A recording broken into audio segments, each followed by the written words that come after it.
आइए।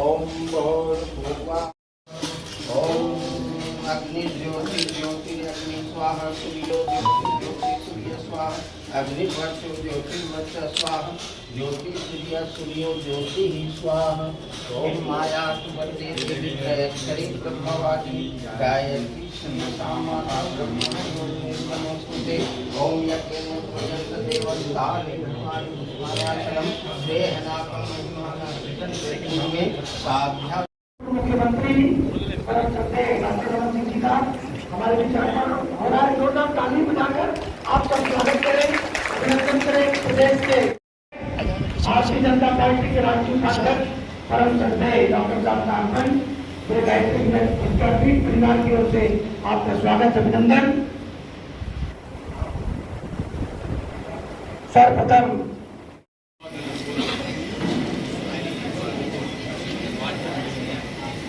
ओम भूर्भुवः ओम भूर्भुवः तत्सवितुर्वरेण्यं भर्गो देवस्य धीमहि धियो सा माता ब्रह्मयोने नमोस्तुते। ओम श्री गुरुवे नमः। ओम श्री गायत्र्यै नमः। आवाहयामि स्थापयामि ध्यायामि। सही 15 जन को है ललाट का चंदन, है ललाट का चंदन हम आपका हृदय से स्वागत करते हैं, अभिनंदन करते हैं। और स्वागत की रीत को निभाते हुए मैं सर्वप्रथम मुख्य पर्वत ट्रस्टी परम श्रद्धेय समिति के आदरणीय किशोर जी सुरजा से आग्रह करूंगा, आप भी पुष्प गुच्छ से सीबीएसई के प्रिंसिपल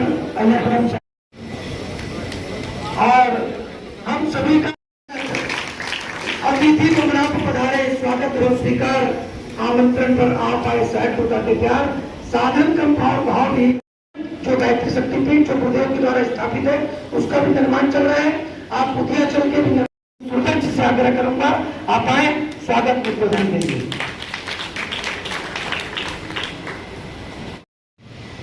का ये गरमामय आयोजन गायत्री शक्तिपीठ के संचालित इस विद्यालय में आप सबकी उपस्थिति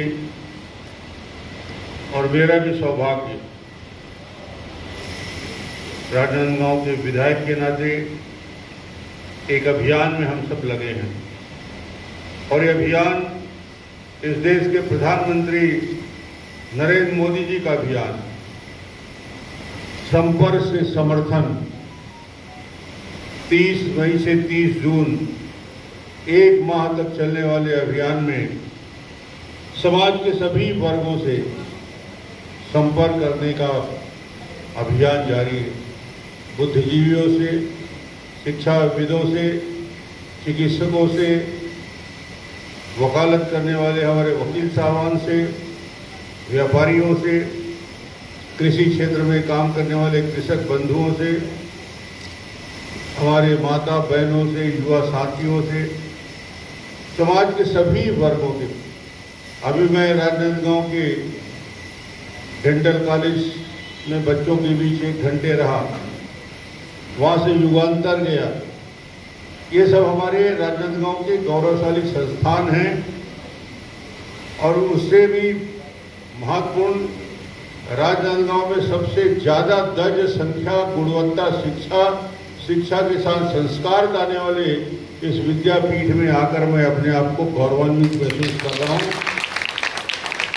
इसका नाम और सम्मान छत्तीसगढ़ में लेते हैं लोग। राजनांदगांव की आप सबके मेहनत का फल ये है कि इसकी प्रतिष्ठा राजनांदगांव में ही नहीं है, छत्तीसगढ़ के कोने कोने में इस शिक्षा संस्थान को लोग सम्मान के साथ याद करते हैं। ये आप सबको बधाई देना चाहता हूँ। बहुत शानदार संस्थान के रूप में इसके अध्यक्ष बृजकिशोर सुरजन जी, मेरे साथ आए खूबचंद पारक जी, हमारे वरिष्ठ नेता, प्रदेश के उपाध्यक्ष मधुसूदन यादव जी, सूर्यकांत चितलांगिया जी, जिला अध्यक्ष रमेश पटेल जी, वरिष्ठ हमारे साथी हरीश गांधी जी, महामंत्री राजेंद्र गोलछा जी, श्रीमती संध्या सिंघल जी, राजेंद्र तरुण लहरवानी जी, निकुंज सिंघल जी, किशन यदु जी, यहाँ के प्राचार्य श्रीमती अय्यर जी, श्रीमती सुषमा सुरजन जी और आमंत्रित गण। विधायक के नाते मेरा दायित्व रहा कि मैं शिक्षा संस्थानों के साथ साथ दूसरे इंस्टीट्यूशन में जाऊं और इस पूरे अभियान के बारे में थोड़ी जानकारी तो आप लोगों की होगी ही। इस 9 साल के विकास यात्रा मोदी जी के प्रधानमंत्री बनने के बाद देश का मान सम्मान गौरव बढ़ाने का काम किया। आज दुनिया में हिंदुस्तान की यदि प्रतिष्ठा बढ़ी है, दुनिया में भारतवंशी लोग गौरव के साथ हिंदुस्तानी होने का गौरव करते हैं, इसका श्रेय यदि किसी एक व्यक्ति को जाता है तो हमारे प्रधानमंत्री नरेंद्र मोदी जी को जाता है। अमेरिका में आपने देखा होगा,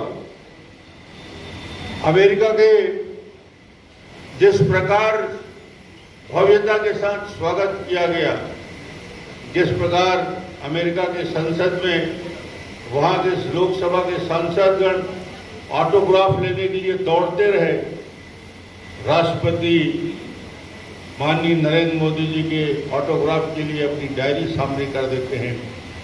ऑस्ट्रेलिया का प्रधानमंत्री मोदी जी को द बॉस कहता है और दूसरे देश के शासनाध्यक्ष मोदी जी के पैर छूने के लिए हाथ झुकाते हैं। ऐसे प्रधानमंत्री को हम नमन करते हैं, उनका सम्मान करते हैं। ये होता है देश की प्रतिष्ठा। और देश आत्मविश्वास से जब खड़ा होता है तो जनता के बीच उसका असर होता है। लीडरशिप के अंदर क्या विशेष बात होनी चाहिए? आज यदि हिंदुस्तान की इकोनॉमी में ग्रोथ होता है, 300 अरब डॉलर का यदि जीडीपी पहुंचता है, पर कैपिटा इनकम यदि जीडीपी का ग्रोथ बढ़ता है तो प्रति व्यक्ति आमदनी बढ़ता है। कहाँ 80,000 रुपये से बढ़ के 1,65,000 पर कैपिटा इनकम यदि हुआ है इस देश का, तो नरेंद्र मोदी जी के नेतृत्व में जो ग्रोथ हिंदुस्तान में किया है, हर व्यक्ति को उसका लाभ मिलता है।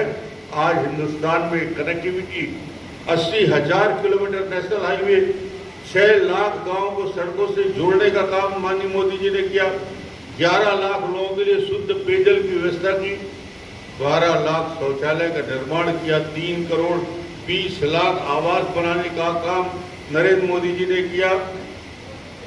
80 करोड़ लोगों को कोविड के 2 साल में 5 किलो चावल देके भोजन की व्यवस्था की चिंता की नरेंद्र मोदी जी ने।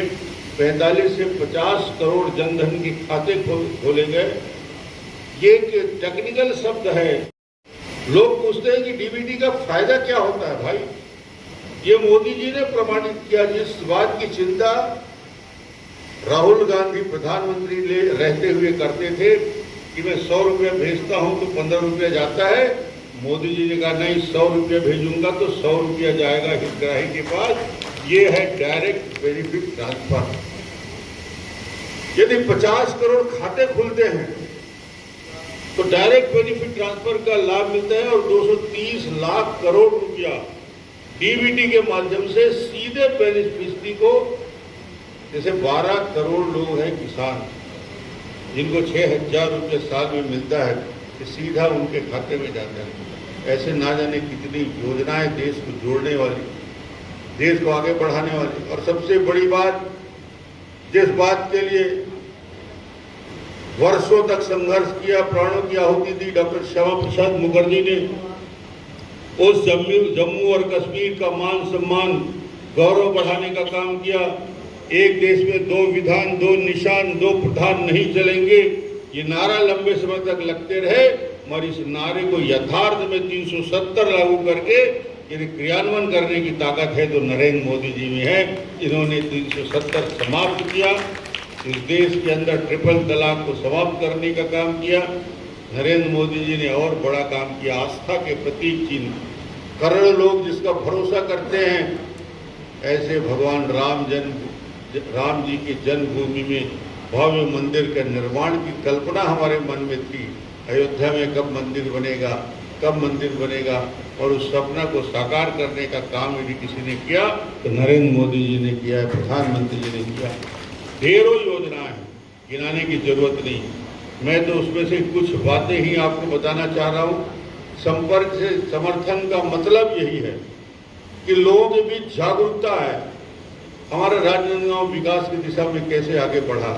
15 साल की विकास यात्रा में गरीबों के लिए 1 रुपये किलो चावल योजना, ब्याज दर को 16% से किसानों को शून्य ब्याज दर में पहुंचाने का काम, ऐसे परिवर्तन हुए इस छत्तीसगढ़ के अंदर और राजनांदगांव के अंदर। मेडिकल कॉलेज से लेकर स्टेडियम से लेकर अन्य निर्माण और विकास कार्य में एक विधायक के नाते हम लोगों ने जो काम किया, मैं तो आज इस संपर्क अभियान में आपके बीच आया हूं और आप सबसे यही कहना चाहूँगा कि इस देश का नेतृत्व नरेंद्र मोदी जी के हाथ में ये देश सुरक्षित है और आने वाले समय में 2024 में हम सबका एक बड़ा लक्ष्य है कि नरेंद्र मोदी को तीसरी बार इस देश का प्रधानमंत्री बनाने का बड़ा लक्ष्य लेके चल रहे हैं और 23 में भारतीय जनता पार्टी की पूर्ण बहुमत से सरकार बने। मैं आया हूँ, कुछ देर में बैठूंगा आपके बीच। आपके मन में अपने विधायक से कुछ पूछना होगा, देश के संबंध में, शिक्षा के संबंध में, डेवलपमेंट के संबंध में। तो मैं संपर्क से समर्थन में हम लोग बातचीत भी करते हैं, डायलॉग वन साइडेड नहीं होता। इसलिए कुछ देर में बैठूंगा, आपके मन में कोई प्रश्न होगा तो प्रश्न आप मुझसे कर सकते हैं। आप सबका स्वागत है, धन्यवाद। मेरा नाम देव साहू है, मैं यहाँ संगीत शिक्षक हूँ सर, और इंदिरा कला संगीत विश्वविद्यालय से मैंने MA किया है। सर मेरा क्वेश्चन है, बीच में OP चौधरी सर आए थे तो फिर मैं क्वेश्चन किया था, हमारे यूनिवर्सिटी सर पढ़ के निकलने वालों के लिए कोई वैकेंसी नहीं है गवर्नमेंट में, म्यूजिक की वैकेंसी नहीं है सर। अंतर्राष्ट्रीय विश्वविद्यालय है और देश और दुनिया में कहीं भी आप जा सकते हैं, आपकी सीमाएं कम नहीं है। नहीं है, वो तो है सर। छत्तीसगढ़ में 6 महीने बाद इस प्रश्न का जवाब दूंगा जब सरकार बदल जाएगी। यही बात OP चौधरी से मैं बोले थे कि हमारी सरकार आएगी तो बिल्कुल आपकी बात को हम रखेंगे करके। बिल्कुल आपने जो कहा है उसको नोट कर लेते हैं। जी सर, नोट होते हैं। मेरा क्वेश्चन थोड़ा सा पॉलिसी को लेकर के है। अभी जब कोविड आया उस टाइम पर बहुत डिफिकल्ट सिचुएशन रही सभी टीचर्स के साथ में, प्राइवेट स्कूलों के टीचर्स के साथ में। पेरेंट्स बिल्कुल रेडी नहीं थे, मतलब हमने जो सुना वो सुन के हमने काम किया। ये शायद हमारे टीचर्स भी जानते कि कुछ के घर में शायद खाने को कितना था और खाने को नहीं था। प्राइवेट टीचर्स ने जो काम किया है बरसों से, अगर उसका कंपैरेटिव एनालिसिस गवर्नमेंट के साथ किया जाए तो आप सब अपने आप में सक्षम और समर्थ है एनालिसिस करने में कि हमने काम कितना किया। उसी का नतीजा है कि आज गवर्नमेंट ने एजुकेशन पे इतना फोकस किया है। वो कोई भी गवर्नमेंट हो, आज इंग्लिश मीडियम स्कूल, उनकी फैसिलिटीज जो बढ़ रही हैं उसमें कहीं ना कहीं एक बेंचमार्क जो था वो प्राइवेट स्कूल के टीचर्स ने सेट किया, प्राइवेट स्कूलों ने सेट किया। मोदी जी ने कई बार बात रखी है, आज वो परीक्षा पे चर्चा करते हैं, वो बेंचमार्क प्राइवेट स्कूल ने सेट किया। डिफिकल्ट सिचुएशन पर टीचर्स के साथ कोई खड़ा नहीं था। मैं माफी चाहूंगा ये बोलते हुए कि प्राइवेट स्कूल के टीचर्स ने बहुत सफर किया कोविड में।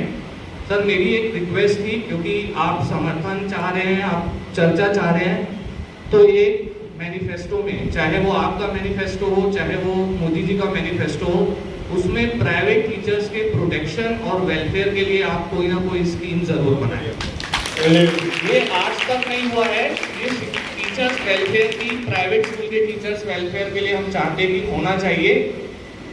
हम लोग खुशकिस्मत थे, हमको सैलरी मिली है, मतलब ऐसा ना हो कि मैं अपने क्योंकि मेरे साथ के जो टीचर्स हैं दूसरे स्कूलों की जो देखा, अगर मैं उनकी बात ना रखूँ, आज सर का नाम आई थिंक बीच में प्रेसिडेंट के लिए भी चल रहा था कि सर जो है वो प्रेसिडेंट बन सकते हैं। तो आज इतने ऊंचे व्यक्ति हमारे बीच में बैठे हैं, तो मैं अपनी बात, सभी शिक्षकों की बात आपके साथ शेयर कर रहा हूँ सर।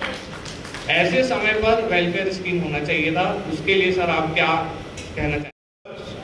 सेक्टर बहुत व्यापक है और प्राइवेट हो या पब्लिक स्कूल हो, उसके अलग अलग कैटेगरी के अलग अलग स्कूल का संचालन होता है। स्कूल का मैनेजमेंट लोकल स्तर में उनकी सैलरी से लेकर बाकी बेनिफिट जो भी देना है वो देने का काम करता है। पूरे देश में प्राइवेट स्कूलों के लिए कोई एक अलग कानून ना आज तक बना है, ना उसकी चर्चा हुई। मगर ये बात ठीक है कि ऐसे विद्यालय जो आर्थिक रूप से सक्षम हैं उनके लिए, और ऐसे विद्यालय जहाँ पे दर संख्या अच्छी है, प्राइवेट स्कूल हो या दूसरे प्रकार के स्कूल हैं, शिक्षकों का को बेनिफिट कैसे मिलता है और सरकारी स्कूल और प्राइवेट स्कूल में जो अंतर है उस अंतर को कम कैसे किया जा सकता है, इस विषय में निश्चित रूप से चर्चा करेंगे। चेंज हो गए, चेंज बन गए, लेकिन मैं चाहूंगा तो पहले कम से कम आके कोई प्रश्न करें। आइए मैडम आइए। मगर जरूर स्कूल के बारे में कुछ बताना चाहूंगी डॉक्टर साहब। जी जी बताइए। गायत्री स्कूल जो विगत 40 वर्षों से चल रहा है, हम सब गर्व के साथ बोल सकते हैं कि हम इस संस्थान के एक अंग हैं। ऐसे चेयरमैन, हमारे चेयरमैन सर, बड़े भैया, अब छोटे भैया चेयरमैन सर हैं, और सूजन परिवार, पूरा सूजन परिवार के नतमस्तक है हम लोग, जो इस संस्था को, जैसे हमारे सर ने कहा, कोविड के समय भी हम लोग सैलरी के लिए, चाहे कोई भी फैसिलिटी के लिए हम लोग नहीं तरसे हैं। हमारा स्कूल बाकायदा अच्छे से चला है, और इनफैक्ट जो प्यून वर्ग के कैटेगरी के, 22 लोगों के कैटेगरी के हैं, उनके घर में हमारे चेयरमैन सर ने किराना तक भेजा है उनके घर में। ऐसी संस्था में काम करके हम लोग सब गवर्नमेंट कर रहे हैं सर। और अब मैं यहाँ बोलना चाहूंगी थोड़ा सा, शायद समय के अभाव से मैं ज्यादा नहीं बोल पा रही हूँ, मगर ये संस्था जहाँ ट्रस्ट बेस्ड स्कूल्स बहुत सारे देखे होंगे आपने, मगर ऐसे संस्था जहाँ 1 रुपया किसी के घर प्रॉफिट नहीं जा रहा है, सारा का सारा इस संस्था में लग रहा है, जहाँ पूरा पैसा टीचर्स और बच्चों पे लग रहा है, ऐसे संस्था में कहीं ना कहीं छोटे छोटे चीजों के लिए हम लोग कभी कभी कमी पड़ जाती है। तो ऐसे समय अगर आपका साथ हो, आर्थिक रूप से कुछ आप सहयोग कर सके हम लोगों के लिए, तो आपका बहुत बहुत धन्यवाद होगा डॉक्टर साहब। ये समय में मैं बोल रही हूँ, इसके लिए मैं माफी चाह रही हूँ, मगर जैसे एक शुद्ध पेयजल होता है, जैसे डायरेक्ट हम लोग बच्चों को आरओ लगा दें, इंडस्ट्रियल आरओ लगा दें, वो थोड़ा खर्चीला काम है, मगर जहाँ 4000 बच्चे पढ़ रहे हैं वहाँ हमको फैसिलिटी देना बहुत जरूरी है, हमको पार्किंग फैसिलिटी देना बहुत जरूरी है। सब चीज हो रहा है, लगातार चलते जा रहा है। यहाँ पे जैसे बोलते हैं ना, ताजमहल चलते या चलते, वैसे ताजमहल जैसे ये हमारा महल हर साल इनोवेटिव कंस्ट्रक्शन कर रहा है, मगर और की जरूरत है, जिसके लिए आपका सहयोग चाहूंगी। और ये कोई प्रश्न तो नहीं है, मगर एक हम आपसे अपील है, जिसका मैं सोच रही हूँ कि मैं एक लेटर बना के लाई हूँ सर, अगर आप स्वीकार। धन्यवाद। कोई भी निधि से, विधायक निधि से, जो भी बजट होगा, आपसे आग्रह रहेगा सर पानी के लिए।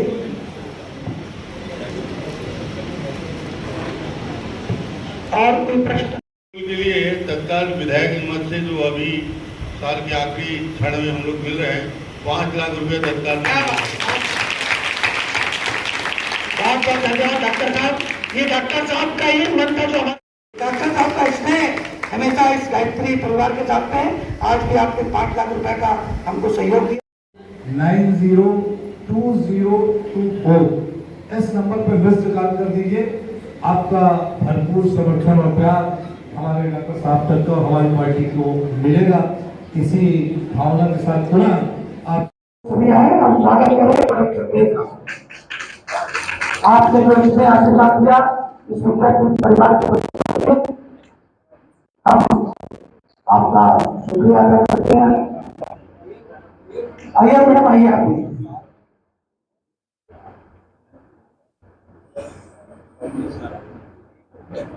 Thank you. महामंत्री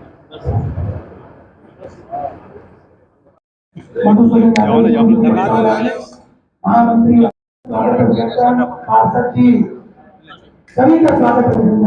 जितने लोग पहुंचे संपर्क से समर्थन और ये राष्ट्रव्यापी अभियान, विधायक के नाते मैं राजनांदगांव में लगातार संस्थाओं के प्रमुख लोगों के साथ बैठ के बात कर रहा हूँ।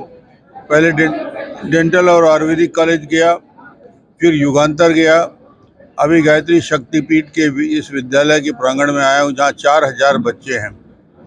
ये संस्थान ऐसे संस्थान हैं जिन्होंने राजनांदगांव का नाम राजनांदगांव के बाहर पूरे छत्तीसगढ़ में सम्मानित किया। गायत्री विद्यापीठ के संस्कार और शिक्षा 4000 से ज़्यादा बच्चों को लेकर ये स्कूल चल रहा है और निश्चित रूप से जो उच्च कोटि के शिक्षा और संस्कार देने का काम ये कर रहा है। यहाँ हम लोग आए, मोदी जी के 9 साल की विकास यात्रा के बारे में चर्चा की, बातचीत की, देश को किस दिशा में ले जाने का काम किया, देश का मान सम्मान गौरव बढ़ाया, अंतर्राष्ट्रीय स्तर में जो प्रतिष्ठा मिली, देश के अंदर जो डेवलपमेंट के काम हुए, नए नए सोच और कल्पना, गरीबों के जीवन में परिवर्तन आया, 3 करोड़ 20 लाख लोगों के लिए आवास, 11 करोड़ शौचालय का निर्माण, 7 करोड़ से ज़्यादा लोगों के लिए गैस का सिलेंडर का निर्माण, बिजली की व्यवस्था, 50 करोड़ लोग 80 करोड़ लोगों के लिए 5 किलो चावल कोविड के 2 साल के अंदर देने की व्यवस्था, 12 करोड़ किसानों को 6000 रुपया देने की व्यवस्था, ऐसे बहुत सारी योजना। आयुष्मान भारत में 50 करोड़ लोगों को 5 लाख रुपया तक के किसी भी असाध्य बीमारी से इलाज करने की सुविधा। ये ऐसे चमत्कारिक काम है जो 60 साल में कांग्रेस के शासनकाल में नहीं हुए। इसलिए मोदी जी का अभिनंदन करते हुए इस 9 साल की यात्रा में इस संकल्प के साथ हम पूरे राजनांदगांव में गांव-गांव में संपर्क में निकले हैं। संपर्क से समर्थन की जो काम किया है उस काम का मूल्यांकन करें और 2024 में फिर से एक बार माननीय मोदी जी को तीसरी बार इस देश का प्रधानमंत्री बनाएं, ये लक्ष्य को लेकर चल रहा है। पूरे विधानसभा में प्रमाणित हो गया कि 600 करोड़ का घोटाला हुआ है। अब सरकार ने जब स्वीकार कर लिया, अब ये छोटे छोटे राशन दुकान को परेशान कर रहे हैं। अधिकारी जो फूड इंस्पेक्टर है उसने जो गड़बड़ी किया है, रिकॉर्ड में जो हेराफेरी की गई है, डायरेक्टरेट की जो हेराफेरी, जिसको कटघरे में खड़े करना चाहिए उसको कटघरे में खड़े ना करके राशन दुकान वालों को परेशान कर रहे हैं।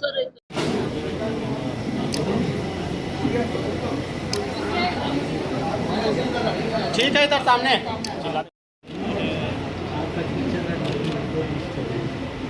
सर जी।